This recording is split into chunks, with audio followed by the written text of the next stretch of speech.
दोस्तों, आपने कई बार सुना होगा कि राज्यों के मुख्यमंत्री अक्सर कई बार विदेश यात्राओं पर निकल जाते हैं, फिर चाहे वो किसी भी राज्य के मुख्यमंत्री हो।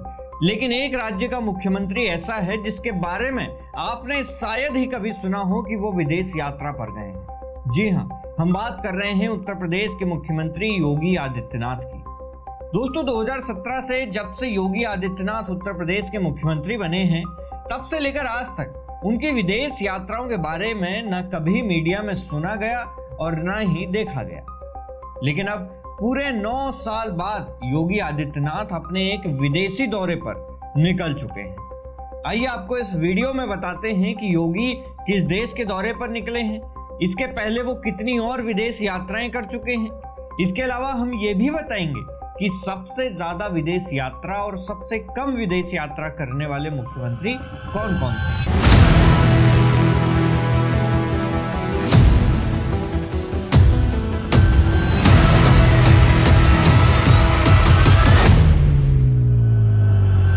नमस्कार, मैं हूं उमेश द्विवेदी और आप देख रहे हैं सरकारी मंथन। दोस्तों, खबर यह है कि उत्तर प्रदेश के मुख्यमंत्री योगी आदित्यनाथ 23 फरवरी से 26 फरवरी 2026 तक यानी पूरे 4 दिनों के जापान और सिंगापुर के विदेशी दौरे पर जा चुके हैं। सबसे पहले वो सिंगापुर पहुंचे हैं, जहां पर उनकी मुलाकात सिंगापुर की दिग्गज सरकारी निवेश संस्था GIC के CEO ली एम चाउ कियात से हुई।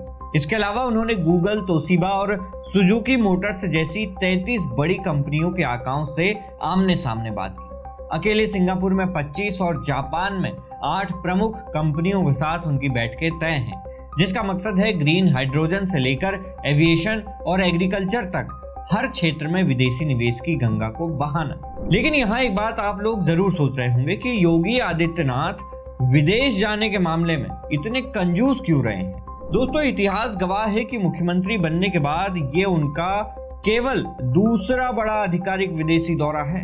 जाहिर सी बात है कि आप ये सुनकर चौंक गए होंगे, लेकिन हाँ, ये सच है कि इस यात्रा के पहले भी एक बार योगी आदित्यनाथ अगस्त 2017 में म्यांमार गए थे। उसके बाद के 9 सालों में उन्होंने खुद को उत्तर प्रदेश की सीमाओं के भीतर ही सीमित रखा। दोस्तों, सीएम योगी के विदेश यात्रा न जाने के पीछे उनकी एक खास सोच रही है। राजनीतिक गलियारों में कहा जाता है कि योगी प्रधानमंत्री मोदी की उस पुरानी गुजरात रणनीति पर चल रहे थे, यानी पहले अपने घर को इतना मजबूत बनाओ कि दुनिया खुद चल कर आए। उन्होंने पहले एक्सप्रेसवे बनाए, गुंडा राज खत्म करने का दावा किया और इन्वेस्टर्स समिट के जरिए लाखों करोड़ के निवेश के प्रस्ताव राज्य में ही बैठकर हासिल कर लिए। अब जब नींव मजबूत हो चुकी है, तब वे ग्लोबल मार्केट में अपनी धाक जमाने निकले हैं। इसी बीच विपक्षियों ने, खासकर समाजवादी पार्टी प्रमुख अखिलेश यादव ने योगी सरकार पर कमेंट करते हुए कहा है कि जब तक योगी जी विदेश में हैं, मेरा ऑफर वैलिड है। अगर बीजेपी के 100 विधायक टूटकर आ जाएं, तो मैं डिप्टी सीएम को मुख्यमंत्री बनवा सकता हूं। आज लगता है वो भारत की धरती से उड़ गए हैं। हम लोग ऑफर देते हैं, वो ऑफर रिवाइव करते हैं, ऑफर दोबारा 100 विधायक लाइए और मुख्यमंत्री बन जाइए। तो ले ले हैं 100 विधायक, मन तो दोनों का ही है। जो लाएगा वो पाएगा, जो नहीं लाएगा वो क्या पाएगा। 100 का ऑफर फिर हो गया, इससे अच्छा मौका क्या मिलेगा। हाँ, 1 हफ्ते के लिए ये फिर ऑफर खत्म।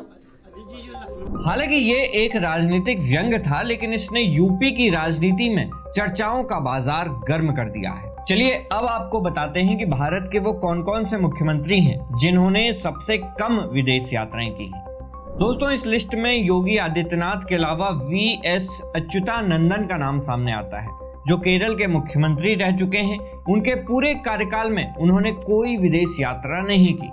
इसके अलावा तमिलनाडु के मुख्यमंत्री रह चुकी जयललिता और बिहार के मुख्यमंत्री रह चुकी राबड़ी देवी ने भी कभी कोई विदेश यात्रा नहीं की है। लेकिन अगर हम उन मुख्यमंत्रियों की बात करें जिन्होंने सबसे ज्यादा विदेश यात्राएं अपने कार्यकाल के दौरान की हैं, तो उसमें सबसे ऊपर नाम आता है गुजरात के तत्कालीन मुख्यमंत्री नरेंद्र मोदी का। दोस्तों, नरेंद्र मोदी ने अपने कार्यकाल के दौरान 150 से अधिक विदेश यात्राएं की हैं और सबसे अधिक विदेशी निवेश को गुजरात में इन्वेस्ट करने के लिए प्रेरित किया है। लेकिन सवाल यहाँ पर अब ये पैदा होता है कि क्या योगी आदित्यनाथ अपने इस विदेशी दौरे से कितना इन्वेस्टमेंट उत्तर प्रदेश में लेकर आ पाते हैं? आपका जो भी मानना हो, अपनी राय हमें कमेंट बॉक्स में जरूर दें। मैं हूं उमेश द्विवेदी और आप देख रहे थे सरकारी मंथन। नमस्कार।